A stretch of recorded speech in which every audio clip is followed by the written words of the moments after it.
What's going on, guys? This is Carl with the Racerred channel. I'm riding my 2008 Yamaha R1 Raven. It's an awesome bike. Love riding this thing. I didn't ride it pretty much all summer. I just stayed really busy with family stuff and dirt biking. I usually ride until the roads are slick. Pretty much if the road is dry, I will still be riding. I've been working on the Beta 300RR and my Husqvarna TE250. I put the Beta rear wheel on the Husky, and it has really been a pain to do so. Wouldn't recommend it, but I'm doing it because I want those Lucioli tubes and nice wheels on the Husky. I had to grind a spacer, a washer, to add to my wheel spacer. So I went full-blown mad scientist on that. Also had to drill holes in the hub to make the sprocket align, because I want to be able to use KTM sprockets still.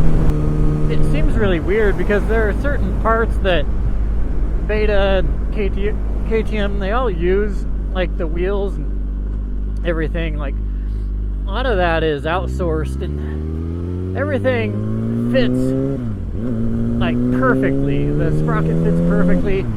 Essentially, it's the exact same sprocket design, but the holes are just slightly off.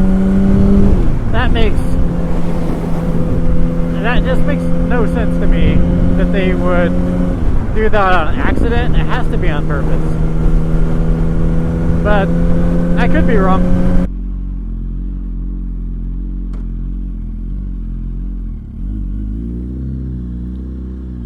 Premium non-ethanol. It's a premium non-ethanol truck there, good buddy. Off to get my wheel bearings from Moto 1.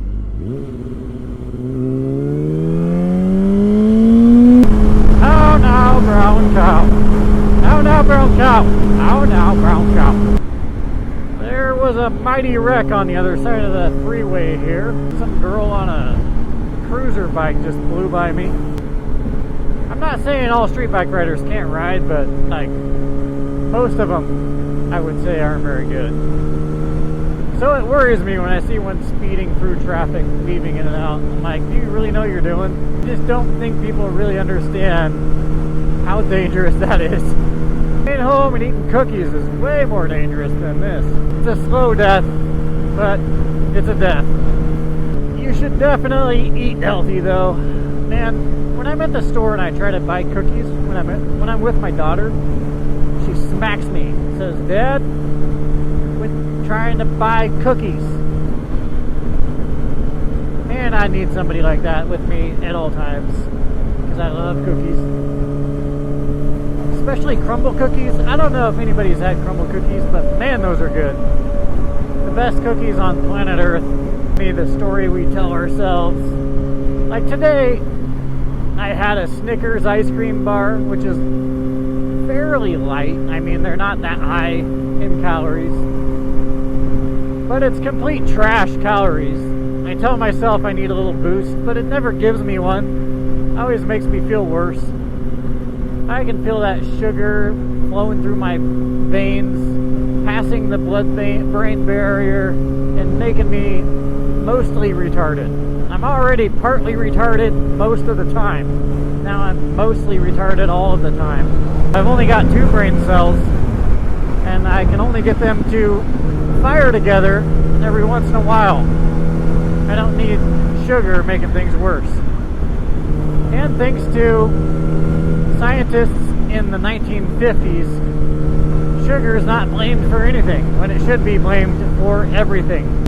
Scientists were paid off to the sum of $50,000 in order to blame fat for heart disease and other issues. So sugar is part of our society now, and it's all because of a $50,000 bribe back in the 50s. Now we have brightly colored meth, essentially. And you know, I always tell myself, oh, it's just little calories. It's got to get me going. I got to get going. always the thing that we tell ourselves. People say, oh, a little bit of sugar is not bad. No, it is. It is bad. You're just microdosing. You're just taking small doses.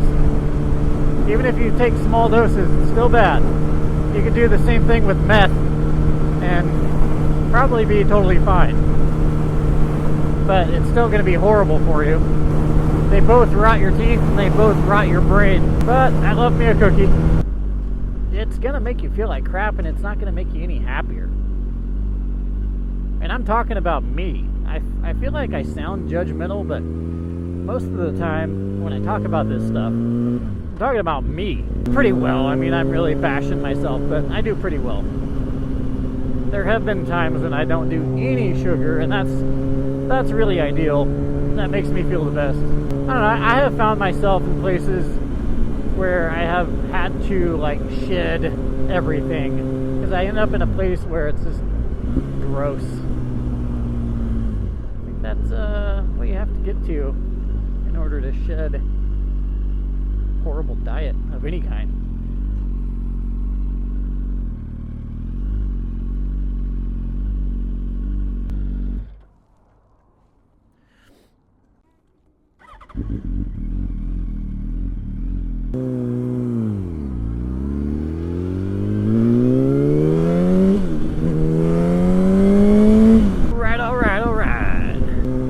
Well, I got the parts I needed. Oh, I forgot there's a wreck on this side of the freeway. Hopefully I can get off. We make ourselves believe that the bad thing for us is needed. That's how your mind tricks you. Because you've given it a dopamine hit and it needs more. It thinks it needs more anyway. So the part of your brain, your survival part, is like, let's get a higher dosage next time. Let's get a gigantic bowl of cereal next time. I had a SEAL, or a so-called SEAL, tell me one time. I don't know, the guy said he was a SEAL. He was a manager where I used to work. And looking back at him, I'm not sure if he was or not, because knowing what I know now, like, mostly those guys are lightweight dudes, not big ones. But you never know. I mean, some of them are big. But I digress. This guy said he would eat Snickers bars, and that's what he recommended I do. And when I went into some crazy training, I starved myself out. I was given enough calories, but I didn't take them in. The instructor told me what would happen if I didn't take in all the calories. Looking back on it, I don't know why I didn't have all the calories, but I didn't. I ended up getting injured, so there you go. Also, I didn't even know what planet I was on. I've jacked up my body quite a bit through the years. Unrelated topic, kind of, but I don't know, it is related because you need nutrients. Like, your body feeds off of it. If you have fruit, all your cells are so much healthier. If you have bananas and a bunch of strawberries and blueberries, your cells are using that as hydration, for one. And you're getting way more oxygen to your brain. It's just way, way better for you than most things. The keto diet is another one that I think is actually good for you. I mean, mostly meat. The problem is people do it wrong. They start eating cheese primarily, and it's just horrible for you. There's all kinds of stuff. They eat like cheese and sausage, start getting all those nitrates and crap in their system instead of like good lean meat. Yeah, I mean, I think if you did the keto diet consistently and the correct way, that's a really healthy way to eat, but it's also a really inconvenient way to eat because you need to make that food. I would say 50% of my diet is eggs, because I eat eggs pretty much most mornings with a big gigantic egg burrito. I have like 4 eggs, but after that I find myself getting fast food way too often. It's not often I go to a place like Roxbury Juice where I get the most amazing fruit mixture of all time. They have really, really good fruit at Roxbury. I get the berry Crunch Bowl, and it is so good. And I'm actually pretty close to there right now. I might stop by and get me one of those. It's a good thing my back isn't, my neck and back work. My neck, my back.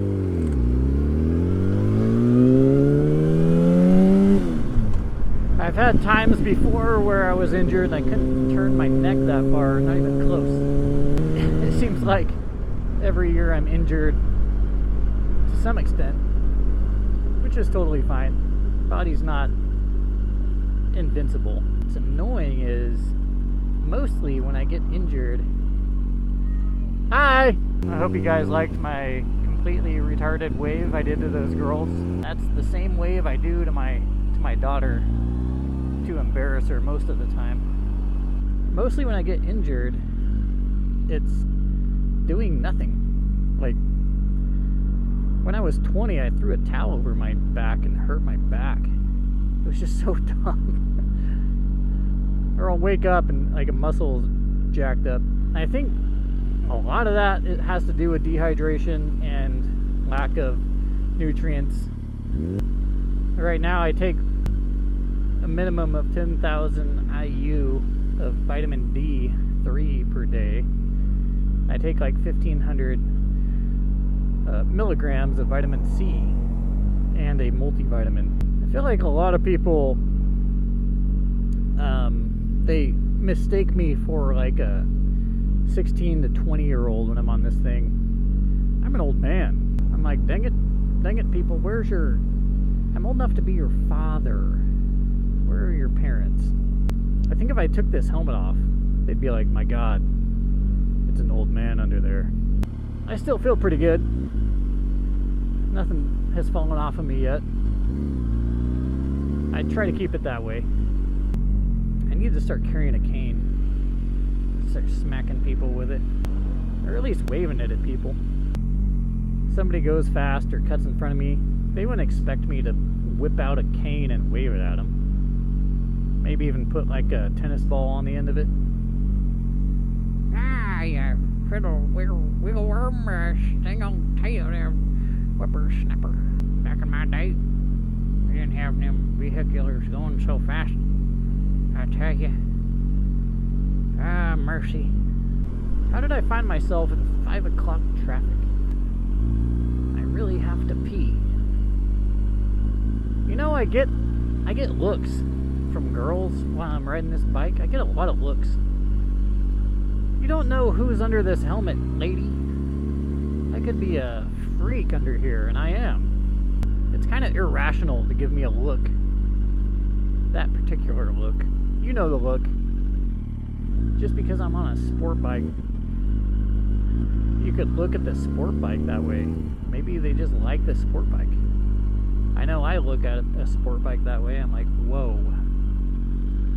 That thing's got a booty on it. I'm gonna go get me some Roxbury. Catch you guys later.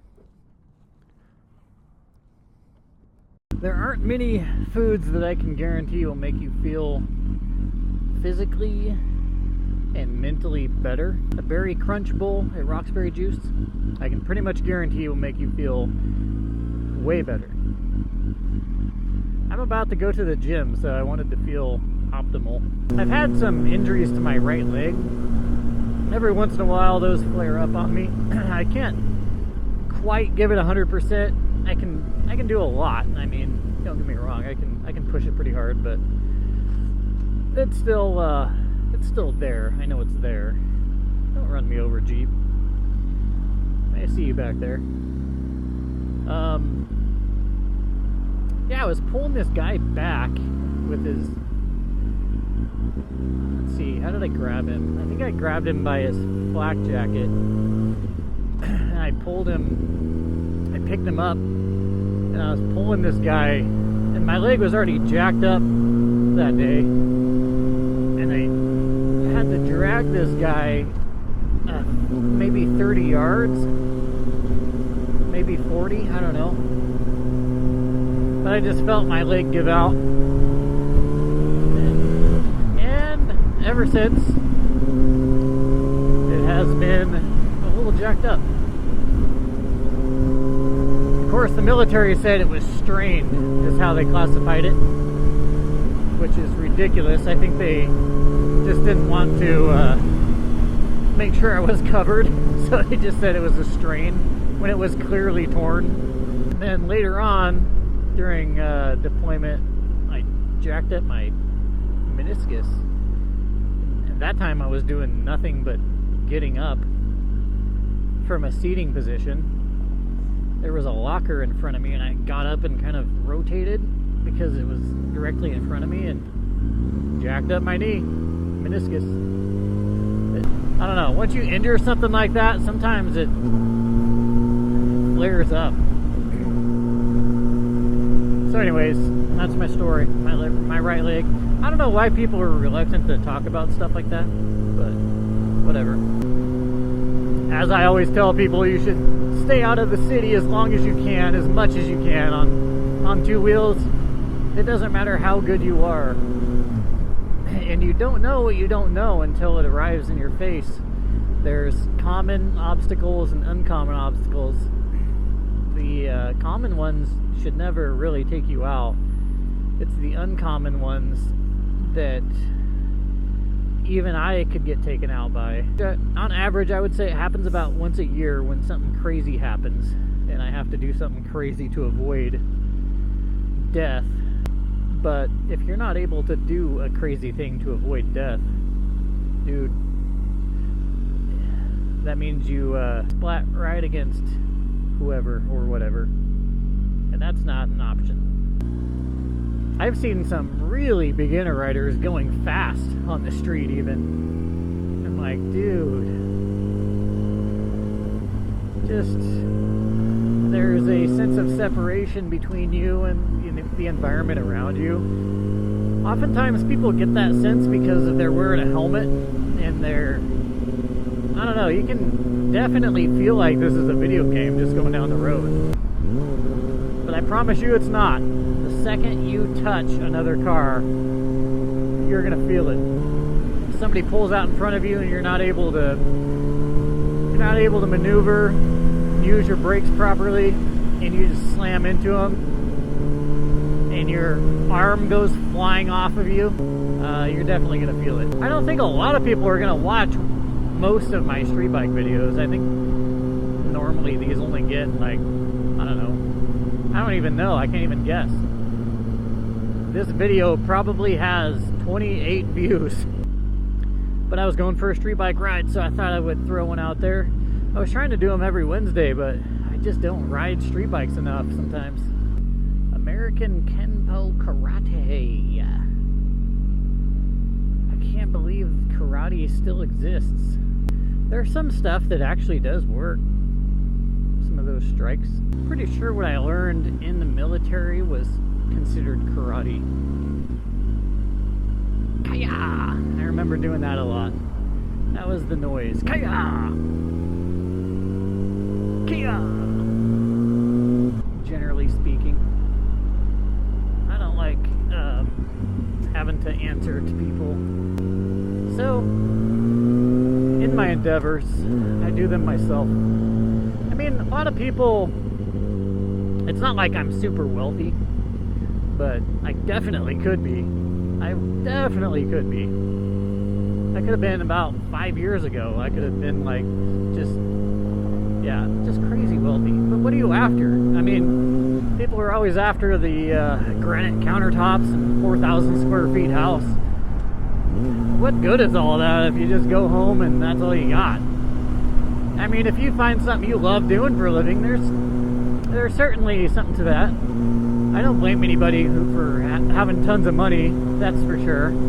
If you really enjoy what you're doing and you are loving life, then I say go for it. But that's not the common thing. I would say even most billionaires are completely just miserable. And why? I mean, for one, well, the number one reason is women. Women are the reason men do crazy things. I think all men pretty much that are going after that billionaire status, you actually ask them, hey, do you actually want to be a billionaire? Like, if you were able to actually dig down deep, the answer would be no, they just want women. They don't want to be a billionaire. Who cares about that? We're dudes. I mean, we don't care. We just want women. And I think that is the main billionaire outlook. Anyways, guys, I finally arrived at the gym here. I'm gonna go get me a workout. Gotta keep myself feeling good. Keep my body working good. In order to do that, I need to do this. Hopefully not get run over. Catch you guys on the next video. Peace.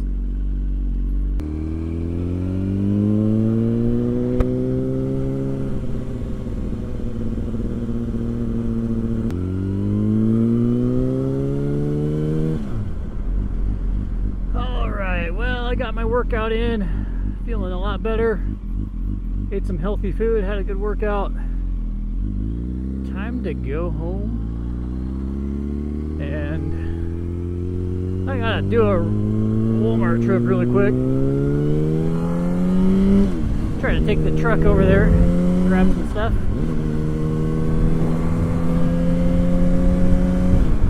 Finally made some progress though on my dirt bikes. Spoiler alert with the dirt bikes, I don't know for sure if I'm going to keep my beta.